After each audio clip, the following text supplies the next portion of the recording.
বিসমিল্লাহির রহমানির রহিম। উচ্চতর গণিত 10.2 অনুশীলনী দ্বিপদী বিস্তৃতি। 10.2-এ যে সূত্র প্রয়োগ করে দ্বিপদী বিস্তৃতি করা হয়, প্রথমে তার প্রাথমিক আলোচনাটা আমি তোমাকে সুন্দর করে বুঝিয়ে দিচ্ছি। 5 কম্বিনেশন 0, এটাকে যদি আমরা ভাঙাই তাহলে ফলাফল আসবে 1।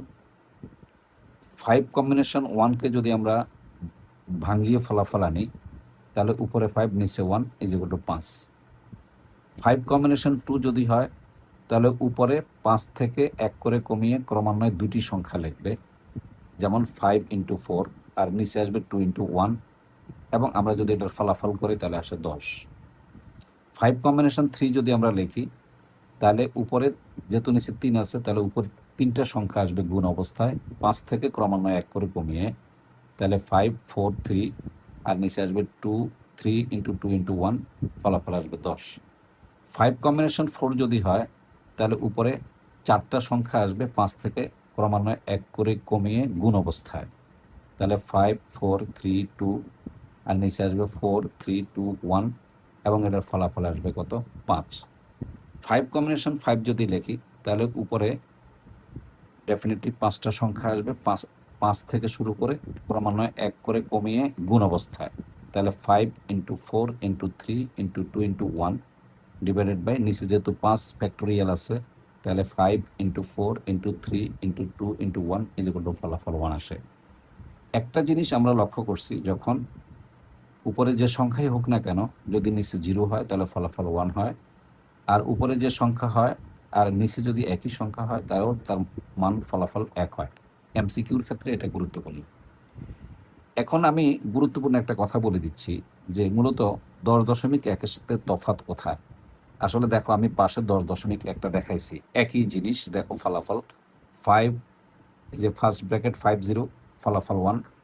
এখানে হলো 5 কম্বিনেশন 0, এখানে হলো ফার্স্ট ব্র্যাকেট 5 1, এখানে হলো 5 কম্বিনেশন 1, ফলাফল একই আসছে। 5 ব্র্যাকেট 5 2, এখানে আসলো 5 কম্বিনেশন 2, ফলাফল দেখো একই আসছে।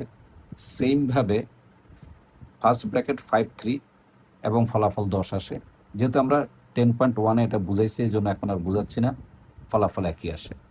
তার মানে এখানে যা আছে এখানে একই জিনিস, জাস্ট এটাকে বলা হয় দ্বিপদী সূত্র আর এটাকে বলা হয় কম্বিনেশন সূত্র, কিন্তু ফলাফল একই আসে।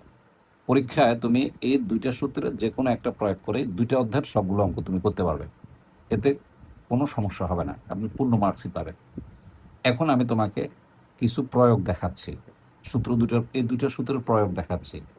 একটা হলো 10.1-এর ক্ষেত্রে আমরা এই সূত্র প্রয়োগ করি, আর 10.2-এর ক্ষেত্রে আমরা এই সূত্র প্রয়োগ করি, কিন্তু ফলাফল একই আসবে। দেখো, আমি যদি 10.1টা প্রয়োগ করি তাহলে a + b ⁴ 5, তাহলে এখানে কি আসবে? 5 কম্বিনেশন 0 প্লাস দ্বিতীয় পদ আসবে 5 combination 5 1 first bracket plus first bracket 5 2 plus first bracket 5 3 plus 5 first bracket কত 5 4 ফার্স্ট ব্র্যাকেট 5 5। আর নিয়ম অনুযায়ী আমরা জানি যে প্রথম যে পদটা আছে তার পাওয়ার সর্বোচ্চ থেকে কমে 0 পর্যায়ে যাবে। দেখো 5 a⁴, a⁴, a⁴, a⁴, a⁴, a⁴, a⁴, a⁴, a⁴, 0। আর দ্বিতীয় পদের পাওয়ার 0 থেকে সর্বোচ্চ 5-এ যাবে। তাহলে দেখো 0 1 2 3 4 5। তারপর নিয়ম মোতাবেক আমরা এই মানগুলো বসাই দিলাম। দেখো এখানে 1, আর এখানে আসছে এটার জন্য আসছে 5, আর এটার জন্য আসছে 10, আর এটার জন্য আসছে 10, এটার জন্য আসছে 5, এটার জন্য আসছে 1, আর যথারীতি স্বাভাবিক নিয়মে আমরা ফলাফল পেয়ে গেলাম। এটা হলো 10.1-এর সূত্রটা প্রয়োগ করে, যেটাকে আমরা দ্বিপদী সূত্র বলি। এখন আমরা দেখাবো যে কম্বিনেশন সূত্র প্রয়োগ করে কিভাবে করি। 10.2-এর ক্ষেত্রে একই জিনিস, দেখো সেম, যে a + b ⁴ 5 = 5 combination 0 a⁵ b0 plus 5 combination 1 a⁴ b1। দেখো এর মান কমতেছে, বির মান বাড়তেছে। এর মান কমতেছে 5 থেকে ক্রমান্বয়ে 0-তে যাবে, আর বির মান 0 থেকে ক্রমান্বয়ে 5-এ যাবে, plus 5 combination 2 a cube b square plus 5 combination 3 a square b cube plus 5 combination 4 a4 a to the power 1 b to the power 4 plus 5 combination 5 a to the power 0 b to the power 5। এটা এই জিনিসটা মনে রাখার জন্য আরো একটা সহজ বুদ্ধি আমি তোমাকে শিখিয়ে দিচ্ছি, সেটা হলো যখন তুমি 5 কম্বিনেশন 0 লিখবা তখন এই 5 থেকে 0 বিয়োগ করে যে ফলাফল আসবে সেটা প্রথম রাশির উপর বসবে, আর নিচে যে সংখ্যাটা থাকবে সেটা দ্বিতীয় রাশির উপর বসবে। দেখো 5 থেকে যদি 0 বিয়োগ করি তাহলে 5, এ দেখো 5 আছে, আর এই যে 0 আসলো। এবার দেখো 5 থেকে যদি 1 বিয়োগ করি তাহলে প্রথম রাশির উপর 4 হবে, আর দ্বিতীয় রাশির উপর 1 হবে। 5 থেকে 2 বিয়োগ করলে 3 আসবে, দেখো প্রথম রাশির উপর 3 এবং দ্বিতীয় রাশির উপর দেখো এই যে 2। এবার আসো এই 5 থেকে যদি 3 বিয়োগ করি তাহলে 2 হয়, তাহলে প্রথম রাশির উপর 2 হবে, আর দ্বিতীয় রাশির উপরে 3 হবে। 5 থেকে যদি 4 বিয়োগ করি তাহলে 1 হয়, তাহলে প্রথম রাশির উপর পাওয়ার 1 হবে, আর দ্বিতীয় রাশির পাওয়ার 4 হবে। আর 5 থেকে 5 যদি বিয়োগ করি তাহলে 0 হয়, তাহলে প্রথম রাশির উপর 0 হবে, দ্বিতীয় রাশির উপরে এই যে নিচের 5 হবে। এটাই সবচেয়ে বুদ্ধিমানের কাজ, আমরা এভাবেই করি সাধারণত, এটাই সবচেয়ে ভালো বুদ্ধি। এরপরে আমরা যথারীতি এই মানগুলো এখানে লাল কালি দিয়ে আমি সেট করে দিলাম, ইনপুট করে দিলাম, এবং পরবর্তীতে আমি ফলাফলটা লিখে ফেললাম। এখানে আমি সুন্দর করে একটা জিনিস তোমাকে লিখে দিচ্ছি যে আমরা দেখলাম দুই পদ্ধতিতেই যে কোনো অঙ্ক করা যাবে, এই পদ্ধতি এবং করা যাবে, পরীক্ষায় যে কোনো একটি পদ্ধতি ব্যবহার করলে চলবে। এখন তোমার যেটা ভালো লাগে, কেউ দুধ বিক্রি করে মদ খায়, কেউ মদ বিক্রি করে দুধ খায়, এটার অর্থ হলো তোমার কারো কাছে এই নিয়মটা ভালো লাগে, কারো কাছে এই নিয়মটা ভালো লাগে। একজন শিক্ষক হিসাবে আমি সাধারণত পরামর্শ দিয়ে থাকি এই নিয়মটা তুমি সবচেয়ে বেশি করে করবে, কারণ তুমি যখন একাদশ শ্রেণীতে উঠবে অর্থাৎ ইন্টারমিডিয়েট উঠবে তখন তোমাকে মূলত সেখানেও দ্বিপদী অধ্যায় আছে, সেই দ্বিপদী অধ্যায়ের ক্ষেত্রে মূলত এই সূত্র প্রয়োগ করেই করতে হয়, এটা সাধারণত প্রয়োগ করা হয় না। এখন আমরা চলে আসি পর্ব 2, মানে এই অধ্যায়ের মধ্যে আমরা বিস্তৃতিটা শিখালাম, এখন আমরা দেখাবো এই অধ্যায়ের মধ্যে কি ধরনের অঙ্ক আছে।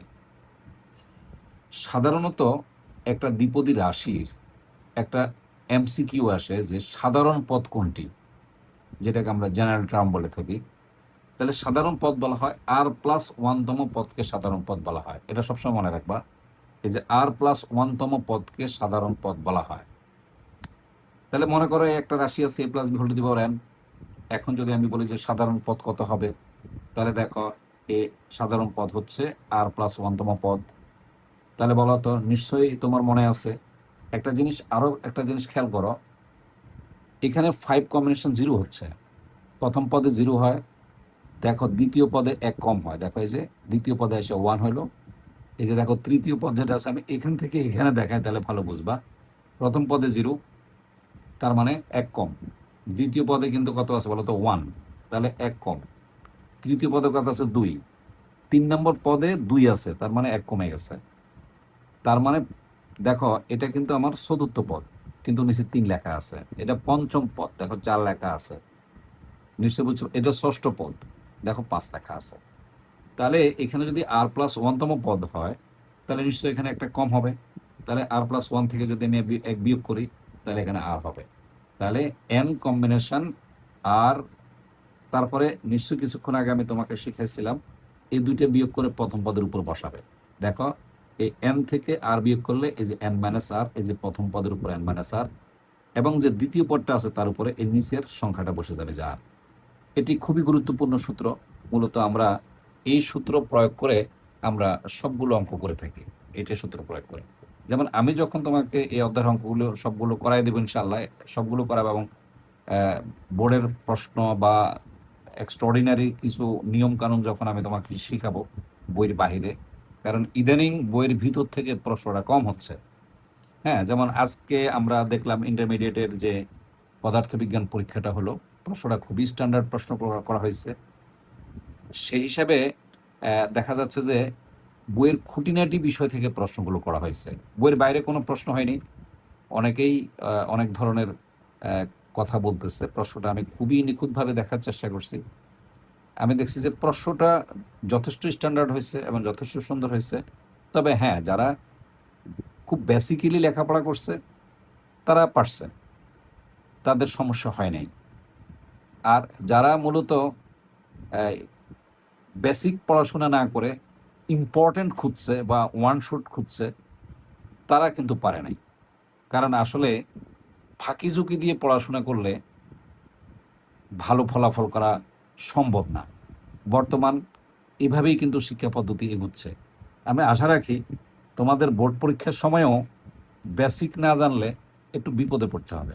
আমরা তাই বেসিকগুলিকে আমি খুবই যত্ন সহকারে দেখানোর চেষ্টা করতেছি, আলহামদুলিল্লাহ, যেন পরীক্ষার হলে যে কোনো ধরনের প্রশ্ন করুক না কেন তুমি ইনশাল্লাহ পারবে। সবসময় বোর্ডে ইউনিক প্রশ্ন হয়, বোর্ড প্রশ্ন সলিউশন করলেও কোনো কাজ হয় না, বোর্ডে সবসময় ইউনিক প্রশ্ন হবে। এখন দেখো, আমরা একটা উদাহরণ দিচ্ছি, এই সূত্রের প্রয়োগ করে একটা উদাহরণ দিচ্ছি। তো খুব ভালো করে খেয়াল করো কিভাবে আসতে পারে। এটা আমি নিয়ম শিখাচ্ছি তোমাকে, খেয়াল রাখবে, এটা নিয়ম শিখাচ্ছি তোমাকে আমি। এগুলি বইতে নাই, কিন্তু বইয়ের প্রত্যেকটা অঙ্কের ক্ষেত্রে এই নিয়মগুলো তোমাকে অনুসরণ করতে হবে। এটাই আমরা বলি বেসিক স্ট্রং করা। এবং বেসিক স্ট্রং না করলে তুমি বোর্ডে প্রশ্ন অ্যান্সার করতে পারবে না, এটাই স্বাভাবিক। এখন আর সে আগের যুগ বা জমানা নেই যে বইয়ের অঙ্ক করলেই তুমি অ্যান্সার করে আসতে পারবে না। এখন তোমাকে অত্যন্ত খুঁটিনাটি জিনিস শিখতে হবে, তারপর তুমি বোর্ডে ফুল অ্যান্সার করতে আসতে পারবে। সমালোচনা করে লাভ নেই, পড়াশোনা করি আমরা, তাহলে আলহামদুলিল্লাহ আমাদের মুখেও হাসি ফুটবে। যেমন আমি একটা উদাহরণ দিচ্ছি, 2+3x⁶ রাশিটির বিস্তৃতিতে তোমাকে যদি বলা হয় তৃতীয় পদ কত হবে, তাহলে তুমি বিস্তৃতি করে করবা না, তুমি এই সূত্রটা প্রয়োগ করে করবে। যেমন তৃতীয় পদ যদি হয় তাহলে এখানে কত হবে, তৃতীয় পদ মানে হলো 2+1, মানে আরতম পদ 2+1। তাহলে দেখো নিচে কিন্তু এখানে যেহেতু তৃতীয় পদ বলছে তাহলে নিচে 2 হবে, আর উপরে পাওয়ার 6 আছে, তাহলে 6 কম্বিনেশন 2। তাহলে প্রথম পদের উপর কি হবে, এই দুইটার বিয়োগফল প্রথম পদের উপর হবে, প্রথম পদ কিন্তু 2, তাহলে 6 থেকে 2 বিয়োগ করলে এই যে দেখো আমি দেখাই দিয়েছি 6 বিয়োগ 2। আর এই যে দ্বিতীয় পদ যে 3x আছে তার উপরে এই যে নিচে 2² হবে। তারপর যথারীতি যদি আমরা 6 কম্বিনেশন 2কে ভাঙ্গাই তাহলে উপরে আসবে 6 × 5, নিচে আসবে 2 × 1। আর এখানে যদি আমরা বিয়োগ করি তাহলে আসবে 2^4, আর এখানে আসে 9x²। কমপ্লিটলি ফলাফল আসে 2160x²। যদি আমি পঞ্চম পদ বলি, হ্যাঁ পঞ্চম পদ যদি বলি তাহলে কি আসবে, এখানে যেহেতু 5 বলা হয়েছে, দেখো 5 বলা হয়েছে, তাহলে এখানে 4 হবে। তাহলে এই যেখানে যেহেতু পাওয়ার 6 আছে তাহলে 6 কম্বিনেশন 4 হবে, যেহেতু 5 বলছে তাহলে 4 হবে, তাহলে 6 কম্বিনেশন 4। তাহলে প্রথম পদের উপরে এই দুইটার বিয়োগফল হবে, দেখো এই যে 6 বিয়োগ 4, আর এই যে দ্বিতীয় পদের উপর এই যে 3x⁴ হবে। তারপর যথারীতি যদি আমরা এটা ভাঙ্গাই তাহলে উপরে 6টা সংখ্যা হবে, 6 দিয়ে শুরু হবে, 1 করে কমে 4টা সংখ্যা লিখবে, তার মানে 6 × 5 × 4 × 3, আর নিচে 4টা সংখ্যা হবে 4 × 3 × 2 × 1। তারপর আমরা স্বাভাবিক যোগ বিয়োগ করে যদি ফলাফল বের করি তাহলে আসবে 4860x⁴। এটা একটা নমুনা প্রশ্ন, এরকম যে কোনো অঙ্ক দিয়ে দিলেই তুমি ডেফিনেটলি ফলাফল বের করতে পারবে, যে কোনো পদ বললে বের করতে পারবে। ওই একেবারে পুরা বিস্তৃতি করে ওই পদ পর্যন্ত গিয়ে তারপর বলা, এগুলো কিন্তু অঙ্কের ধারাবাহিক নিয়ম না। যদিও অঙ্ক হয়, কিন্তু আসলে তোমাকে ধারাবাহিক পদ্ধতিতে যেতে হবে এবং অত্যন্ত বেসিক জেনে তারপর তোমাকে অঙ্ক করতে হবে। অবশ্যই তোমাকে সূত্র প্রয়োগ করে অঙ্ক করতে হবে ডেফিনেটলি, নাহলে তোমার বিস্তৃতি করে করতে গেলে ওটা কিন্তু নর্মাল বা অনেক সময় অনেক জটিলতায় পড়তে হয়। এবার আসো 2 নম্বর, যে 1+1^2x⁵ রাশি এক্স মুক্ত পদ কত। খুবই ইম্পর্ট্যান্ট, এর খুবই ইম্পর্ট্যান্ট অঙ্ক। এক্স মুক্ত পদ, দেখো এক্স মুক্ত পদ যেটা, আবার অনেক সময় বলতে পারে তোমাকে ধ্রুবপদ কোনটা। তো এক্স মুক্ত পদ যে কথা ও ধ্রুবপদ একই কথা, একদম সেম। তার মানে ধ্রুবপদ শব্দের অর্থ হলো সেখানে এক্স এর পাওয়ারটা 0, এক্স মুক্ত পদ শব্দের অর্থ হলো এক্স এর পাওয়ার 0। তাহলে দেখো ধরি রাশিটির r+1তম পদ এক্স মুক্ত পদ, এটা আমরা সাধারণ পদটাকে ধরে নিচ্ছি এক্স মুক্ত পদ। তাহলে আমরা এখানে r+1 তম পদ বের করি, যেহেতু হাইয়েস্ট পাওয়ার 5, তাহলে 5 কম্বিনেশন r হবে, যেহেতু r+1 এক বিয়োগ করলে r হয়, তাহলে 5 কম্বিনেশন r প্রথম পদের উপরে আসবে এই দুইটার বিয়োগফল। তো প্রথম পদটা আমি এখানে দেখাচ্ছি না, কেন দেখাচ্ছি না, কারণ এক যদি হয় সেক্ষেত্রে একের পাওয়ার যাই হোক না কেন ফলাফল এক হয়। তাই যদি কোনো অঙ্কের প্রথম পদ এক হয় সেক্ষেত্রে প্রথম পদ না লিখলেও চলবে বা লেখার দরকারও নাই, শুধু দ্বিতীয় পদটা লিখে দিবে। তাই আমি এখানে প্রথম পদটা কিন্তু লিখি নাই। আমি যদি লিখতাম তাহলে লিখতাম 1⁵ তাহলে 1⁵ মানে কত? ডেফিনেটলি এক হয়, তাহলে লিখে কোনো লাভ নাই, ফলাফল লিখে কোনো লাভ নাই। আর এখানে আসবে, দেখো দ্বিতীয় পদ কি আসবে, আর আসবে, যে 1⁵ এখন 5 কম্বিনেশন আর ঠিক থাকুক। এখন এই যে এটাকে যদি আমি ভেঙে লিখি তাহলে 1/2, এই যে 1/2 যেহেতু পাওয়ার আছে আর এক্স এর পাওয়ারটা কি আসলো আমি তোমাকে দেখা দিচ্ছি, তুমি যেহেতু ছোট মানুষ, যে আমি যদি 1/x⁴ লিখি এটার অর্থ কি আসবে, এই যে 1/x⁴ আসবে। এটাকে যদি আমি একসাথে লিখি তাহলে x⁻r হয়, দেখো x⁻r। যেহেতু আমি বলছি এই পদটা এক্স মুক্ত পদ, তার মানে এক্স এর পাওয়ারটা 0, তাহলে -r কত হবে, এই যেহেতু পদটি এক্স মুক্ত পদ তাহলে অবশ্যই -r 0 হবে, তার মানে r এর মান 0 হবে। তাহলে r এর মান যদি 0 হয় তাহলে আমার এক্স মুক্ত পদ কোনটা হবে, দেখো r এর মানটা 0 বসাবা, তাহলে 5 কম্বিনেশন এই যে 0, এই যে এখানে কি লিখছি 1 এই যে r এর মান 0 আর x এর পাওয়ার 0, তার মানে ফলাফল 1 পাওয়া গেছে। তার মানে এই রাশিটার এক্স মুক্ত পদ হলো 1। আর যদি এমসিকিউ বলি তাহলে আরেকটা সিস্টেম আছে, সেটা পরে শিখাবো, এমসিকিউতে এসে শিখাবো ইনশাল্লাহ, আল্লাহর রহমতে। যদি এরকম একটা অঙ্ক আসে, দেখো যদি বলে যে এক্স মুক্ত পদ বের করো, আমি আবার নিচে লিখে দিছি ধ্রুব পদ বের করতে বললেও একই অঙ্ক, একই জিনিস, একই নিয়ম। তাহলে আমরা ধরি রাশিটির r+1 তম পদ এক্স মুক্ত পদ, তাহলে আমরা সেইমভাবে আমরা এটার সাধারণ পদটাকে ওই যে আগের সূত্র প্রয়োগ করে, এই যে হায়েস্ট পাওয়ার হলো 6 আর এখানে r+1, তাহলে এখানে আসবে 6 কম্বিনেশন r হবে। আর এই 6 মাইনাস বিয়োগ হবে, 6 - r হবে প্রথম পদের উপরে যে 2x⁻6 - r, আর 1/2x⁻, এই যে r। তারপর আমি এখানে সংখ্যাগুলিকে আলাদা করে দিলাম, এই যে 2⁻6 - r ইন্টু x⁻6 - r, এখানে 1/2 x⁻r। তারপরে এই যে দেখো এক্স আর এক্স গুণ অবস্থা আছে, তাহলে আমি যদি পাওয়ার যোগ করি তাহলে 6 - 2r, দেখো 6 - 2r, আর বাকি সব আগের মতোই আছে। যেহেতু পদটি এক্স মুক্ত পদ তাহলে 6 - 2r যেগুলো 0 হবে, তাহলে আর এর মানটা আমি পাবো 3, হিসাব করলে আমরা আর এর মানটা 3 পাবো। তাহলে রাশিটির এই যে 3 + 1, তার মানে 4তম পদ হলো এক্স মুক্ত পদ। এবং আমি যদি এক্স মুক্ত পদটা বের করি তাহলে আমি এই আর এর মানটা যদি এখানে বসাই এবং ফলাফল করি তাহলে দেখা যাবে 20। খুবই ইম্পর্টেন্ট অঙ্ক, আমি 4টা স্টার দিয়ে রাখছি, very very important for your examination. হয়তো এটা ভিতরে চেঞ্জ করবে কিন্তু অঙ্কটা একই অঙ্ক। তো আমরা এই নিয়মটা শিখালাম তোমাকে, এটা সবচেয়ে গুরুত্বপূর্ণ নিয়ম। এখন আমরা চলে আসি যেটা, সেটা হলো মধ্যপদ সংক্রান্ত। মোট 3 ধরনের অঙ্ক আছে চ্যাপ্টারে, আমরা চলে আসি তৃতীয় নিয়মে চলে আসি, ভালো করে দেখো। মধ্যপদ সংক্রান্ত, মধ্যপদ নির্ণয়ের সূত্র কি, দেখো আমি খুব বেসিক দেখাচ্ছি তোমাকে, একেবারে একেবারে কনফার্ম করে বেসিক দেখাচ্ছে। মধ্যপদ জিনিসটা কি দেখো, a+b⁵, এটাকে যদি আমরা বিস্তৃতি করি স্বাভাবিকভাবে এখানে 6টা পদ আসবে। দেখো 1টা 2টা 3টা 4টা 5টা 6টা পদ আসছে। তো মধ্যপদ কাকে বলা হয় দেখো তো, ঠিক যেহেতু 6টা পদ আছে এখানে, 1টা 2টা 3টা 4টা 5টা 6টা, তাহলে মাঝখানে নির্দিষ্ট একটা কোনো পদ নাই যেটাকে আমি মধ্যপদ বলতে পারবো, যেহেতু এখানে জোড় সংখ্যা। তাই আমি কি করব, বাম পাশ থেকে 2টা বাদ দিব, ডান পাশ থেকে 2টা বাদ দিলে তাহলে এই মাঝখানের পদ হলে 2টা।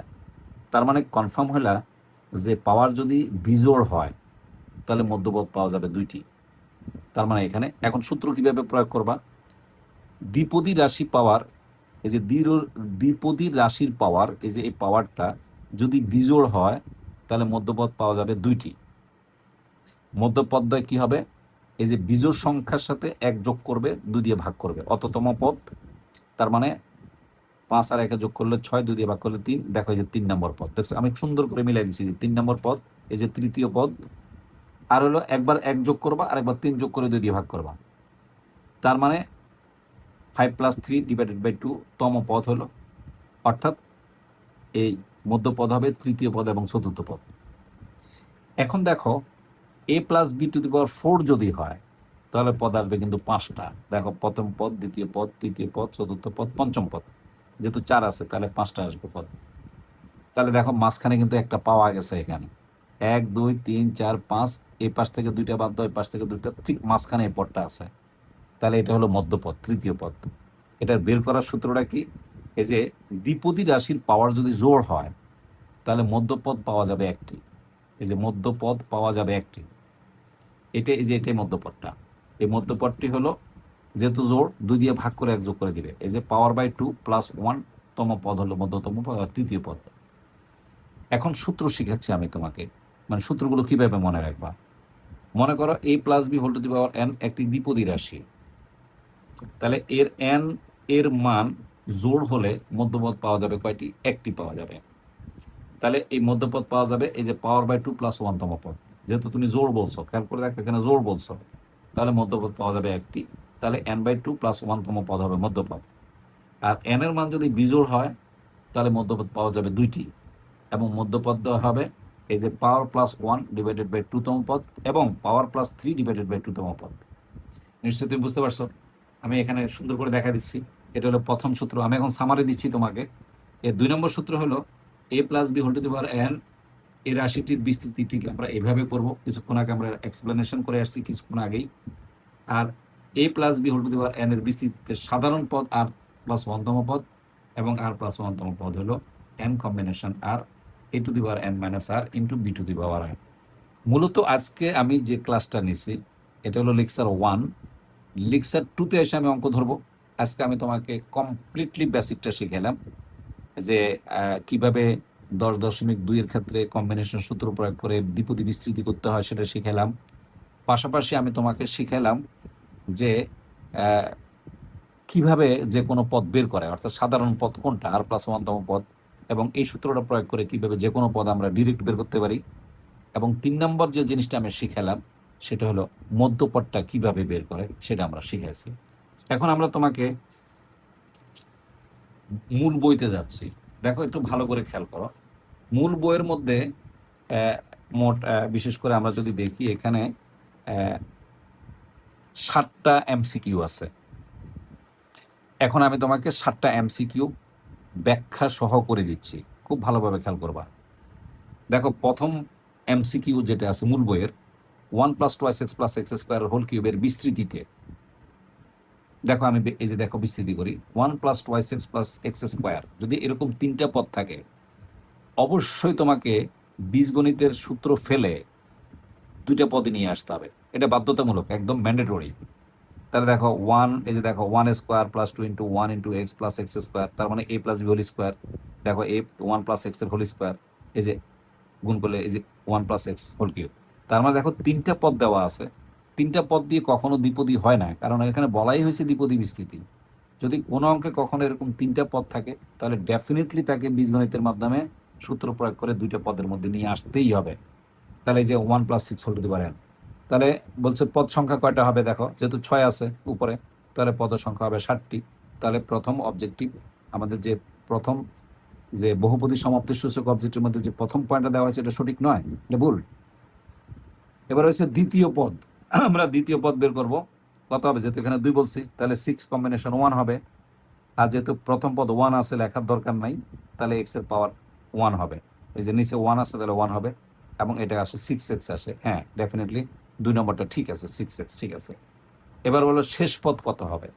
শেষ পদ হলো 6 কম্বিনেশন 6, এই যে 6 কম্বিনেশন যেহেতু 6 আছে তাহলে 6 কম্বিনেশন 6, এক্স এর পাওয়ার আসবে 6, তাহলে এক্স টু দি পাওয়ার 6। হ্যাঁ এক্স টু দি পাওয়ার 6। তাহলে আমরা দেখলাম যে বহুপদী সমাপ্তি সূচক প্রথম অবজেক্টিভের মধ্যে প্রথমটা ভুল আছে, পরের 2টা সঠিক আছে, তাহলে উত্তর হবে গ। এবার আসো 2 নম্বর এবং 3 নম্বর অবজেক্টিভের জন্য এখানে একটা স্টেম দেওয়া হয়েছে, অর্থাৎ উদ্দীপক দেওয়া আছে। 1 plus 1 by x whole to the power x plus 1 by x whole to the power n, যেখানে n জোড় সংখ্যা, ওরাই বলে দিচ্ছে n জোড় সংখ্যা। এই তথ্য থেকে 2 নং এবং 3 নং প্রশ্ন উত্তর দিতে হবে। তো বলছে আর প্লাস 1 তম পদটি এক্স বর্জিত হলে আর এর মান কত হবে। কিছুক্ষণ আগে কিন্তু আমি শিখে আসছি, দেখছো আমি যে কথাটা বলছি ঠিক এমসিকিউতে সেটাই দিয়ে দিচ্ছে। এক্স বর্জিত পদ, তাহলে এক্স এর পাওয়ার 0 হবে। তাহলে আমরা এটাকে আগে আর প্লাস ওয়ানতম পদ বের করি। দেখো আর প্লাস ওয়ানতম পদ হলো এন কম্বিনেশন আর, এই প্রথম পদ হলো x to the power n minus r into one by x to the power r. এরপরে আমরা যদি এটাকে নর্মাল করি তাহলে x to the minus r, যেহেতু এক্স তাহলে দুইটা পাওয়ার যোগ হবে, তাহলে এক্স মাইনাস আর, তার মানে আসবে এখানে কি আসছে, এই যে x to the power n minus r. তাহলে ডেফিনেটলি খেয়াল করো, তুমি বলছো এটা এক্স বর্জিত পদ, তাহলে অবশ্যই n plus r is equal to কি হবে, শূন্য হবে।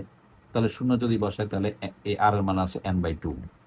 দেখো উত্তর আসে, দেখো উত্তর খ, এই যে দেখো বলছে আর এর মান কত হবে, আর এর মান হবে এন বাই টু। আমি ব্যাখ্যা করে দিচ্ছি তোমাকে, প্রত্যেকটা এক্সপ্লেনেশন দিয়ে দিচ্ছি। এবার আসো পরেরটা, N is equal two four হলে চতুর্থ পদ কত হবে। ভালো কথা, এন ইজ ইকুয়াল টু যদি ফোর হয় তার মানে এই পাওয়ারটা ফোর, দেখো এই পাওয়ারটা ফোর হবে। তাহলে চতুর্থ পদ যদি হয়, আমরা কিছুক্ষণ আগে শিখাইছি, দেখো এই যে এন, যেহেতু আমি চতুর্থ পদ বলছি, তাহলে যেহেতু চার বলছি তাহলে নিচে তিন হবে। তাহলে n combination three, x to the power n minus three দুইটার বিয়োগ ফল, আর দ্বিতীয় পদ হলো one by x to the power three হবে। তাহলে যেহেতু এন এর মান ফোর বসে, তাহলে এখানে এন এর মান ফোর বসায় দেয়, যে N is equal two four বসায় দাও, তাহলে ফোর কম্বিনেশন থ্রি। তাহলে এক্স টু দি পাওয়ার, এই যে ফোর থেকে তিন গেলে থাকে এক্স থাকবে আর মাইনাস থ্রি থাকবে।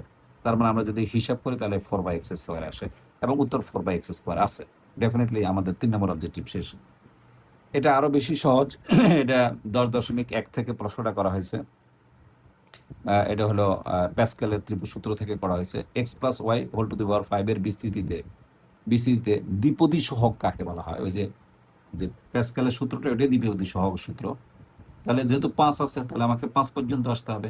এই যে 1, এই যে 1 1, এটা যোগ করলে 2 1 1, আবার এটা যোগ করলে 3, 2 আর 1 যোগ করলে 3 1 1, আবার 3 আর 1 যোগ করলে 4, 3 3 যোগ করলে 6, 3 আর 1 যোগ করলে 4 1 1, আবার এই 4 আর 1 যোগ করলে 5, 4 আর 6 যোগ করলে 10, 6 আর 4 যোগ করলে 10, 4 আর 1 যোগ করলে 5 1 1। তাহলে 5 পর্যন্ত চলে আসছি। 0, এই যে 0 1 2 3 4 5।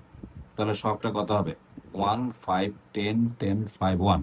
দেখো 1 5 10 10 5 1, দ্যাট মিনস খ উত্তরটা সঠিক। এবার আসো যে এমসিকিউটা খুবই গুরুত্বপূর্ণ, এটা সিকিউতেও আসতে পারে, সম্ভাবনা বেশি। 1 minus x into 1 plus x by two whole to the power 8 এর বিস্তৃতিতে এক্স এর সহগ কত। উত্তর 3 হবে। কিভাবে 3 হচ্ছে সে ব্যাখ্যাটা আমি করে দিচ্ছি তোমাকে। এখানে দেখো 3,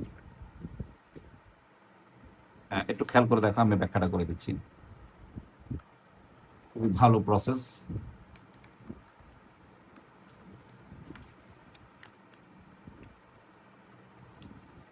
দেখো এখানে আছে 1 মাইনাস এক্স, এই যে 1 minus x, 1 plus x by two এর whole to the power 8, 1 plus x by two whole to the power 8। এখন দেখো আমরা এটাকে ভাঙাবো। এই যে দেখো আমি 2 পদ পর্যন্ত ভাঙাইলাম। ভাঙানোর পরে যেহেতু আমাকে এক্স এর সহগ বলছে, দেখো ভালো করে দেখো কি বলছে, এক্স এর সহগ। তাহলে এরপরে আর যাওয়ার দরকার নাই, কারণ এরপরে যদি আমরা যাই তাহলে 8 কম্বিনেশন 2 হয়, তাহলে আসবে এক্স বাই টু এর হোল স্কোয়ার আসবে, তাহলে এক্স এর পাওয়ার 2 চলে আসলো। তাহলে এরপর আর বিস্তৃতি করার দরকার নেই, যেহেতু এটা এমসিকিউ। তাহলে এখন যদি আমরা এটাকে নর্মাল করি তাহলে এতটুকু হয়। তাহলে যদি আমি 1 দিয়ে গুণ করি তাহলে এটা হবে, আবার এই মাইনাস এক্স দিয়ে যদি গুণ করি তাহলে এই জিনিসটা হয়। তাহলে দেখো এখানে এক্স আছে এই জায়গায়, আর এই জায়গায় এক্স আছে, তাহলে এখানে আসবে 4, আর এখানে আসছে সহগ -1, তাহলে 3। দেখো উত্তর 3 চলে আসছে। নিশ্চয়ই তুমি বুঝতে পারছো উত্তরটা 3। এবার আমরা আসি পরবর্তীতে 6 নম্বর এমসিকিউতে চলে আসি, যে x square plus 1 by x square to the power 4 বিসিতে এক্স মুক্ত পদ কত। বারবারই কিন্তু এক্স মুক্ত পদটাকে তোমার কাছে চাওয়া হচ্ছে। ভালো কথা, তুমি আগের মতোই করো।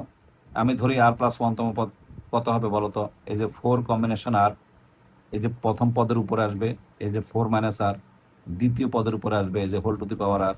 এখানে যদি আমি এক্সটাকে ফ্রি করে নিই তাহলে এরকম আসে, তাহলে এক্স এর পাওয়ার আসে 8 মাইনাস 4 আর। যেহেতু এটা এক্স মুক্ত পদ বলা হয়েছে, তাহলে ডেফিনেটলি এখানে 8 minus 4 r is equal to কি হবে, এই যে শূন্য হবে। তাহলে আর ইজ ইকুয়াল টু কি লিখবো আমরা, 2 পাবো। তাহলে এক্স মুক্ত পদ যদি আমরা বসাই তাহলে 4 কম্বিনেশন 2, তাহলে আসবে কত, 4 3 2 ইন্টু 1, তার মানে 6 আসবে। দেখো উত্তরটা 6 আছে, 100% উত্তরটা 6 আছে। এর ভিত্তিতে সহগুলো সাজিয়ে আমরা পাই। এটা তো একেবারে সহজ, এটা তার বলার অপেক্ষা রাখে না। এটা ডিরেক্ট প্যাসকেলের সূত্র, যেহেতু 4 আছে তাহলে আমরা এটা হবে না, 4 আসলে তাহলে এটা 4 তো হবেই না। এটা এই যে 1 2 3 4 5, অর্থাৎ 0 1 2 3 4, তাহলে এটা যোগ করলে 2 হয়, এটা যোগ করলে 3 আর 3 আর 1, আর এটা যোগ করলে 4 6 4 1। এটা তোমরা ভালো করে প্যাসকেলের সূত্র জানো, তাহলে এটাও ভুল এটাও ভুল। তুমি নর্মালি আসলে এগুলি দেখলে বোঝা যায়, কারণ আমরা জানি প্রথমে 1 হয়। দেখো তুমি আর এত সূত্র ব্যাখ্যা করারও দরকার নেই। দেখো এই যে কর মধ্যে এখানে 4 আছে বাদ, খতে 1 আছে, গতে 2 আছে বাদ, এই যে দেখো ঘতে 6 আছে নর্মালি বাদ। তাহলে ক, গ আর ঘ তিনটে অটোমেটিক্যালি দেখার সাথে সাথে বাদ পড়ে গেছে। তাহলে উত্তরটা তোমার অত সূত্রতে যাওয়ার দরকার নেই, উত্তর খতে চলে আসছে। এবার আমরা চলে আসি গাণিতিক, তোমার বইয়ের প্রথম একটা অঙ্ক করাচ্ছি, যে বলা হয়েছে যে দেখো গাণিতিক সমস্যা, অর্থাৎ 8 নম্বর অঙ্কটা চলে আসছে মূল বইয়ের। খ 2 minus 1/2 whole to the power 6 বসে এটাকে বিস্তৃতি করো। আলহামদুলিল্লাহ, যদি এরকম মাইনাস থাকে তাহলে তুমি ব্র্যাকেট দিয়ে অবশ্যই প্লাস করে নেবে, নাহলে অঙ্কটা মিলাইতে তোমার কষ্ট হবে। তাহলে দেখো আমরা এটা 6 করে নিলাম, তাহলে এখানে 7টা পদ হবে। দেখো 6 combination 0, 6 combination 1, 6 combination 2, 6 combination 3, 6 combination 4, 6 combination 5, 6 combination 6। প্রথম পদ আছে 2, তাহলে পাওয়ারটা 6 থেকে কমে 0 হবে। দেখো 6, 5, 4, 3, 2, 1, 0। দ্বিতীয় পদ আছে -1/2x, এর পাওয়ার 0 থেকে 6 পর্যন্ত যাবে। দেখো 0, 1, 2, 3, 4, 5, এই যে দেখো 6। তারপর স্বাভাবিক তুমি হিসাব করবে। এতক্ষণ পর্যন্ত আমরা হিসাব শিখাইলাম, এই সবগুলো নর্মাল হিসাব করলে দেখো ফলাফল আসবে 64 minus 96/x plus 60/x square minus 20/x cube plus 15/4x to the power 4 minus 3 divided by 8x cube plus 1/64x to the power 6। নিশ্চয়ই আমরা প্রথম পর্বটা এবং প্রথম লেকচারটা খুবই ভালোভাবে সমাপ্ত করছি। ইনশাল্লাহ লেকচার 2 এর মধ্যে আমরা পরবর্তী সবগুলো অঙ্ক করে দেব। আর লেকচার 3-তে আমি অবশ্যই টেস্ট পেপারের অনেকগুলো সিকিউ সলভ করাবো, লং টাইম নিয়ে, প্রায় 55 থেকে 60 মিনিটের একটা ক্লাস নেব লেকচার 3। সেখানে টেস্ট পেপারের খুঁটিনাটি অনেকগুলো বিষয় বেসিক তোমার সামনে তুলে ধরবো, যে বেসিকটা তোমাকে অনেক হেল্প করবে বোর্ড পরীক্ষায় ভালো করার জন্য। কেমন লাগলো ক্লাসটা অবশ্যই জানাবে। ভালো থাকবে। অনেক তোমরা যদি ভালো কমেন্টস করো তাহলে আমরা আরও বেশি ভালো ক্লাস তোমাদেরকে উপহার দেওয়ার চেষ্টা করি, উৎসাহিত হই। আশা করি কমেন্টস করবে। ভালো থাকবে। ধন্যবাদ।